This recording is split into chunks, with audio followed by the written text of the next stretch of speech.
Hoje vamos falar sobre alguns transtornos ansiosos, ou chamados transtornos de ansiedade. Dentre eles, vamos conhecer um pouco mais sobre a fobia social e o transtorno do pânico. Vamos saber como identificá-los.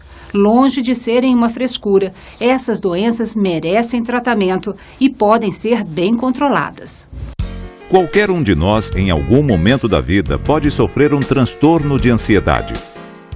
Temos estatísticas a respeito. Uma delas diz que os transtornos de ansiedade acometem cerca de 25% da população. É um número considerável. Precisamente hoje eu estou com 60, vamos dizer uns 30. Uns 30 começou por volta de 35 anos, né? Não raras vezes, quem é acometido nem sabe que é portador de uma doença e, portanto, nem busca tratar-se. Os transtornos de ansiedade, os transtornos ansiosos, são quadros em que a ansiedade é a característica central da manifestação clínica. Então, são vários quadros que estão dentro deste mesmo capítulo. São quadros extremamente frequentes, né, em geral pouco tratados, mas que ao mesmo tempo causam um grande sofrimento e impacto na população. É importante, para compreender os transtornos ansiosos, entender o que é a ansiedade. Ansiedade o que é? É você se preocupar, né? Principalmente com o futuro, com as consequências dos seus atos, com as incertezas, né? Isso é, na essência, a ansiedade. E é normal. Mas quando a ansiedade deixa de ser normal para virar um problema e compor uma doença? Por exemplo, um indivíduo que vai fazer uma apresentação para um público, né? Por exemplo, vamos pensar um cantor, por exemplo, é óbvio que uma ansiedade inicial sempre é normal, né?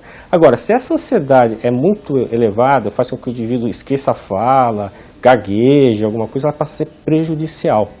A partir daí, quando ele traz prejuízo, né, ao funcionamento do indivíduo, é que acaba sendo um transtorno, ou seja, algo patológico.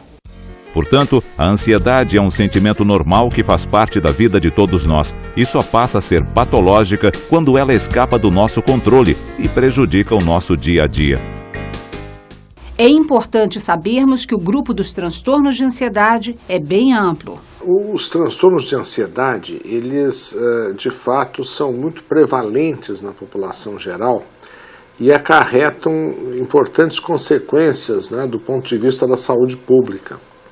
Eles compreendem o transtorno de ansiedade generalizada, os quadros fóbicos, incluindo a fobia social, o transtorno do pânico e o transtorno do estresse pós-traumático, além do distúrbio obsessivo-compulsivo.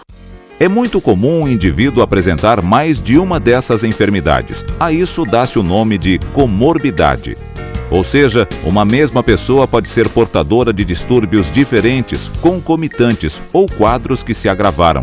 Dentre eles, fobia social e outras fobias, transtorno do pânico, ansiedade generalizada e pode ainda cursar com crises de depressão. Quando se separa os quadros em grupo de transtornos de ansiedade e grupo dos transtornos de humor, onde se enquadra a depressão, essa divisão é artificial. Os pesquisadores criaram essa categoria para poder estudar melhor cada caso, cada quadro. Mas na prática, eles interagem muito. Então, existem muitos casos de pacientes com depressão em que os sintomas ansiosos também são importantes. Então, a gente pode fazer o diagnóstico de uma pessoa de fobia social associada a um transtorno de ansiedade generalizada ou de uma depressão com transtorno do pânico. Então, a regra do dia a dia é que esses quadros aconteçam simultaneamente na mesma pessoa. Daí a importância de um paciente ser avaliado por um profissional da área. Só o médico é capaz de diagnosticar adequadamente cada uma das doenças para estabelecer o tratamento correto. Vamos, a partir de agora, conhecer um pouco mais sobre um dos transtornos de ansiedade mais comuns, a fobia social. A fobia social é um medo exagerado da avaliação negativa por parte das outras pessoas. O maior medo que o fóbico social tem é de ser julgado e avaliado negativamente. Ele tem medo de cometer erros, ele tem medo de passar por ridículo. Um dos medos mais comuns no fóbico social é o de falar em público. Só pelo fato de ser pessoas sentadas em cadeiras me olhando e eu sei que eu vou ter que falar e que as pessoas vão estar prestando atenção, já começa a me passar algumas sensações estranhas, já de meio ansiedade, eu começo a suar, minhas mãos transpiram bastante, assim, elas ficam, eu me sinto meio frio às vezes, é isso meio que acontece. Claro que metade da população, diante de ter de falar para uma plateia, tem um grau de ansiedade, mas isso não é doença. Passa a ser quando o medo gera consequências para a vida da pessoa. Então imagine você, um advogado, que se veja tomado pelo medo de falar em público ou diante do juiz, né? Isso certamente irá impedir a sua função. O conceito de doença é muito ligado ao prejuízo do funcionamento. A fobia social pode apresentar ainda outras manifestações que prejudicam a vida diária de uma pessoa. Então, na verdade, a fobia social, a não ser aqueles casos mais importantes, porque tem indivíduo, por exemplo, que não assina cheque na frente de ninguém, né? Tem indivíduo que não come em restaurante porque não quer comer na frente de alguém, né? Então, esses são alguns sintomas de um quadro de transtorno, no caso fóbico social, mais importante. A fobia social pode se manifestar e ser classificada de formas diferentes.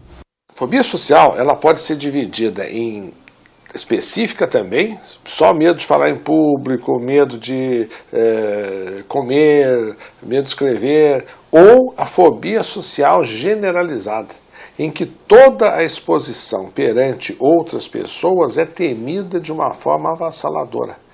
E aí você vai ver que há uma sobreposição com um distúrbio de personalidade esquivante, onde a pessoa se esquiva de qualquer contato social. E você pode imaginar quais são as consequências da esquiva social, né? Como a nossa vida é eminentemente vida em conjunto com outros, né?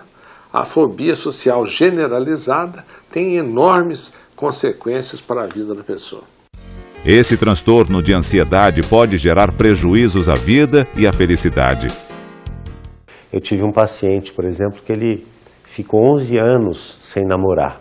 Ele não conseguia abordar nenhuma moça, ele sofria muito com isso, se sentia humilhado, achava que as moças estavam rindo dele, não sorrindo para ele. Então isso causava um sofrimento enorme, a ponto de ele se isolar e dizer, não adianta, não tem jeito, eu não vou conseguir nunca.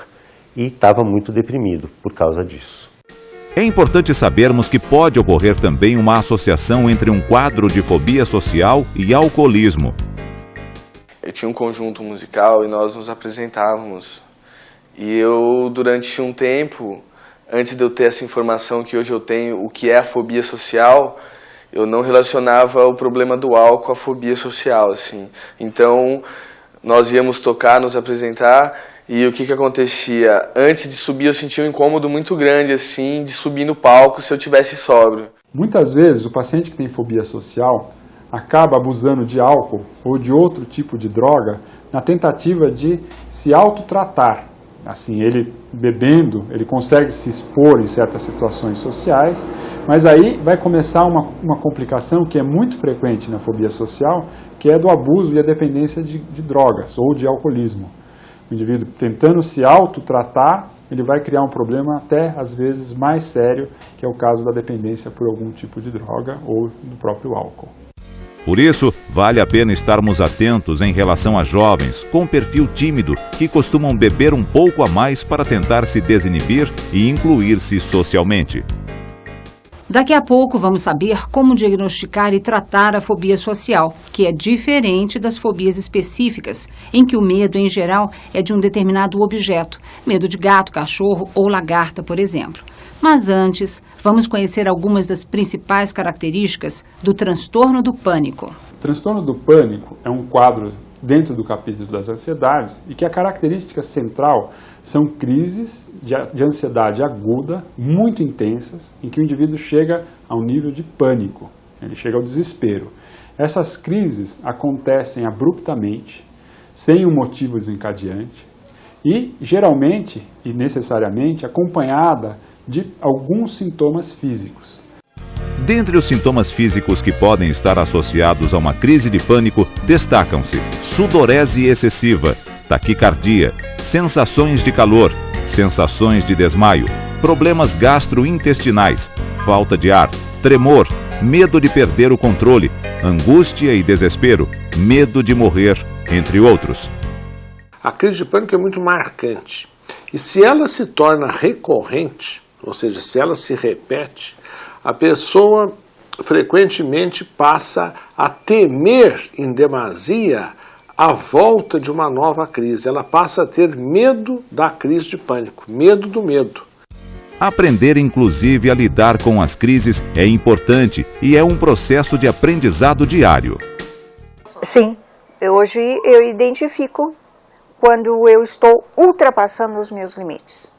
Então, tudo leva a crer que esses sintomas, né, é porque eu extrapolo.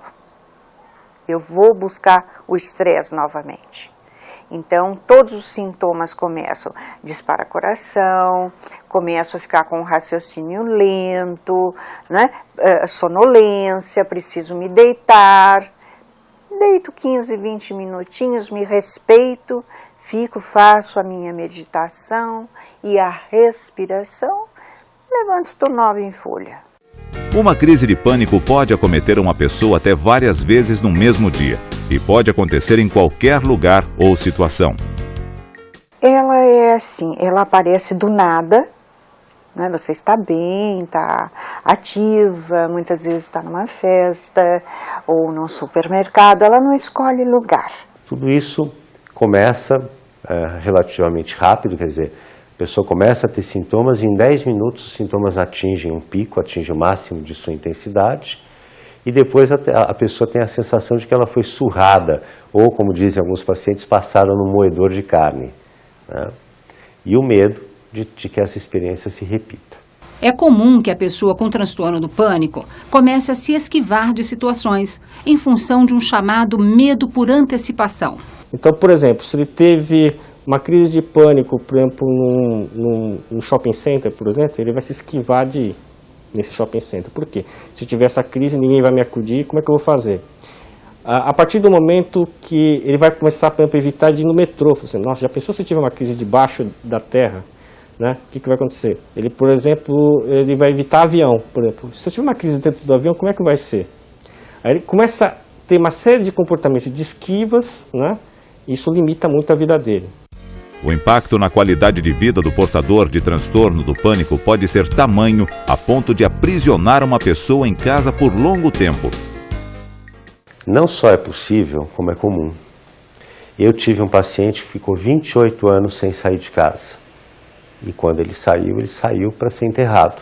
Ele morreu de complicações clínicas. Ele era obeso, diabético, hipertenso, tinha problemas dentários, mas ele não saía de casa para nada, nem permitia que médicos ou dentistas viessem à casa dele.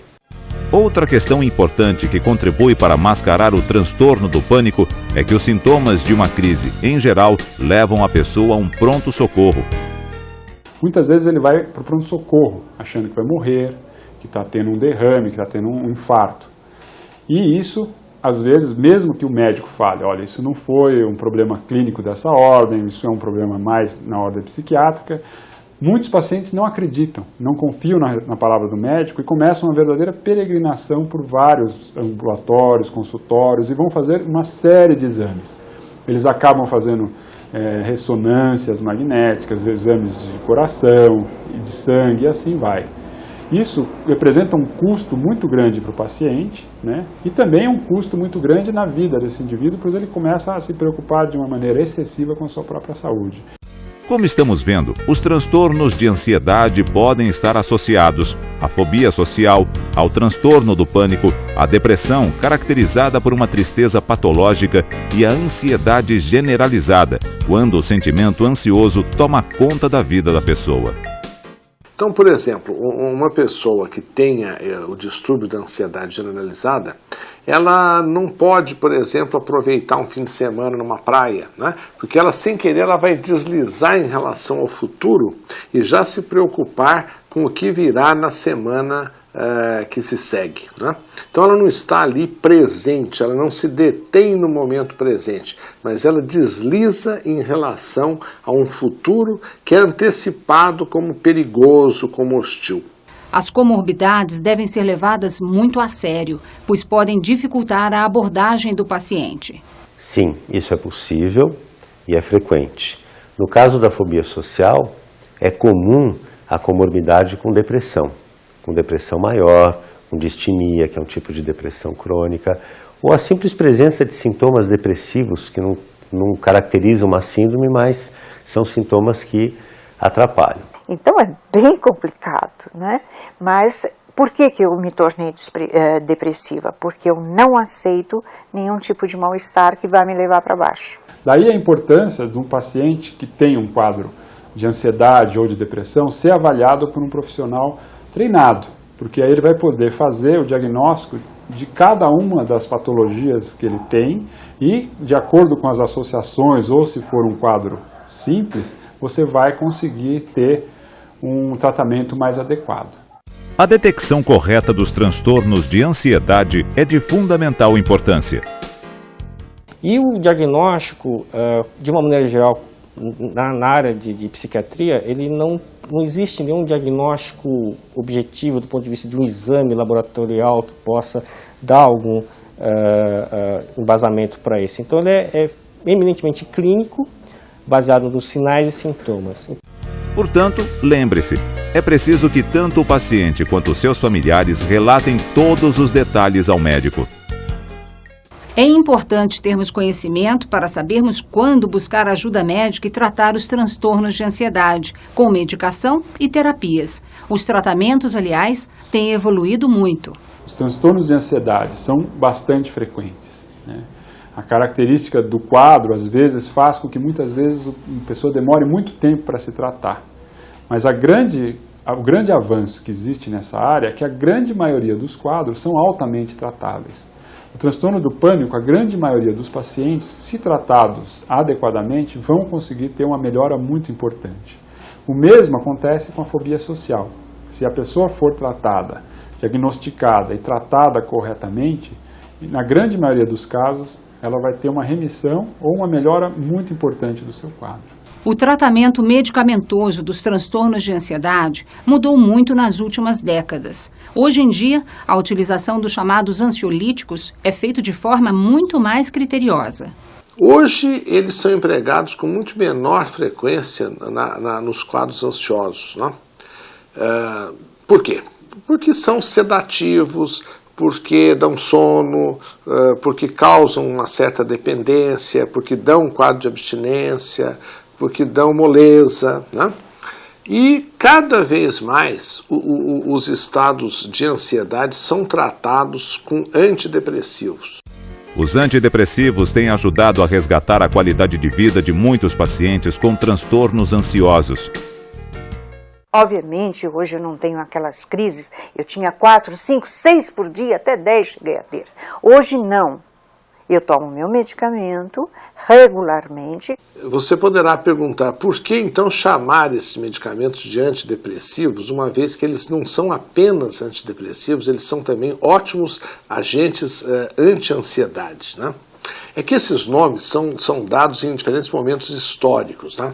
Então, vários dos remédios que são utilizados hoje para os estados ansiosos foram inicialmente usados para quadros predominantemente depressivos. Mas isso por razões, como eu falei, históricas. Nós hoje sabemos, por exemplo, que antidepressivos, como a venlafaxina, como a duloxetina, como a paroxetina, são excelentes agentes na ansiedade generalizada. Aliás, antidepressivos como a venlafaxina são inibidores de recaptação de serotonina e noradrenalina, além de inibir a recaptação de dopamina. Todas essas drogas têm uma eficácia comprovada em uma série de estudos né, e uma eficácia bem significativa. O tratamento medicamentoso deve sempre ser prescrito e acompanhado pelo médico, que estará abordando um ou mais transtornos associados. O medicamento tomo direitinho, para que não deixa de ser o meu ponto, né, é um ponto de segurança. A duração do tratamento varia de um paciente para outro e depende de diversos fatores como gravidade, intensidade ou comprometimento, quando a doença se iniciou, sintomas, presença de comorbidades, ou seja, de outras doenças associadas, entre outros. Mas, em geral, o tratamento é de longo prazo. Também porque o transtorno é crônico. Também não é um... Pânico não tem data para começar e acabar, né? O transtorno se inicia, há períodos de melhora e de piora, como eu disse, mas a evolução é crônica, é sempre crônica. A abordagem de tratamento dos transtornos de ansiedade é multidisciplinar. A utilização de terapias específicas é de fundamental importância. No caso, o que a gente usa bastante são técnicas de treinamento em habilidades sociais e exposição.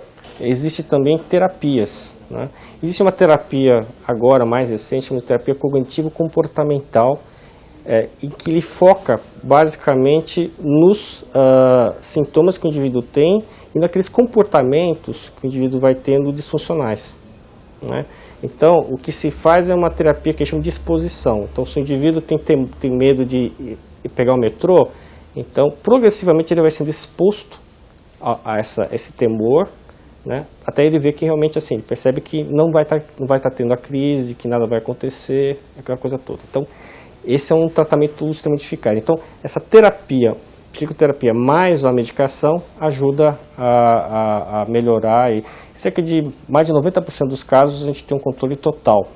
Essa terapia cognitiva comportamental por exposição tem sido eficaz ao tratar o fóbico social. Bem, no pânico existem técnicas diferentes das que eu mencionei para a fobia social. Existe uma técnica chamada exposição interoceptiva ou exposição a estímulos internos, onde a gente pede para o paciente fazer alguns exercícios que produzem sintomas de pânico numa magnitude bem menor do que a de um ataque de pânico. Controlada a doença, o paciente conquista cada dia mais a possibilidade de aprender a lidar com possíveis crises, a perceber sinais de alerta, a minimizar fatores de risco. E mais, é muito importante manter uma boa relação com a equipe médica e seguir à risca o tratamento. Nesse contexto, o apoio familiar é fundamental. E, frequentemente, o indivíduo deixa de fazer uso da medicação, tem as recaídas e as complicações disso. Então, o reforço da família, no sentido mais amplo, e eu vou expandir isso, não só da família, mas do meio social, que ele tem amigos e tudo mais, esse reforço é extremamente importante, no sentido de incentivar o indivíduo a manter-se tratando, né? Aderido ao tratamento. A família, os amigos podem ajudar de fato na recuperação de um portador de transtorno de ansiedade. Eu tirava meus filhos, olha filha, eu aguentei até onde pude, agora eu vou morrer, você pode me levar? Não, mamãe, calma que nós já estamos chegando, estamos perto, olha, estamos a tantos minutos. Toda essa assessoria das minhas meninas foi que me levou a ser o que eu sou hoje e como eu estou. Por isso que eu digo, a família é importantíssima aonde exista, né, uma pessoa com pânico. É preciso combater preconceitos, tendo consciência de que os transtornos de ansiedade não são uma frescura e independem da força de vontade da pessoa. O tratamento adequado dos estados de ansiedade faz com que a qualidade de vida da pessoa melhore consideravelmente. A pessoa aprende, né, a usufruir do momento presente e não ficar continuamente se projetando em direção a um futuro hostil e ameaçador. O conhecimento é um grande aliado de sua saúde e qualidade de vida. Procure obter mais informações no núcleo de saúde de sua cidade, mas aproveite e já anote algumas dicas. PRODAF, Programa de Distúrbios Afetivos da Universidade Federal de São Paulo, Escola Paulista de Medicina. Fone 0 Operadora 11 5549 4374. PROVE, Programa de Atendimento a Vítimas de Violência e Estresse da Universidade Federal de São Paulo, Escola Paulista de Medicina. Site www.unifesp.br/dpsic/prove. Instituto de Psiquiatria do Hospital das Clínicas, Faculdade de Medicina da Universidade de São Paulo. Site www.hcmet.usp.br/IPQ. GRUDA, Grupo de Doenças Afetivas do Instituto de Psiquiatria. Fone 0 Operadora 11 3069 6648. Centro de Atenção Integrada à Saúde Mental da Irmandade da Santa Casa de Misericórdia de São Paulo. Fone 0 Operadora 11 3466 2100. Associação Brasileira de Psiquiatria. Site www.abpbrasil.org.br. Associação dos Portadores de Transtornos de Ansiedade. Site www.aporta.org.br. Fique atento. Se uma pessoa estiver tomada por preocupações excessivas, ou se ela tem dificuldades decorrentes de fobias, ou medo extremo de se expor em público, ou for tímida a ponto de limitar suas relações, tome uma atitude. Vá buscar ajuda médica, pois, como vimos, pode ser fobia social, ou transtorno do pânico, ou outros distúrbios que podem e devem ser tratados. Afinal, com os tratamentos atuais, é possível controlar os transtornos de ansiedade e levar uma vida com qualidade.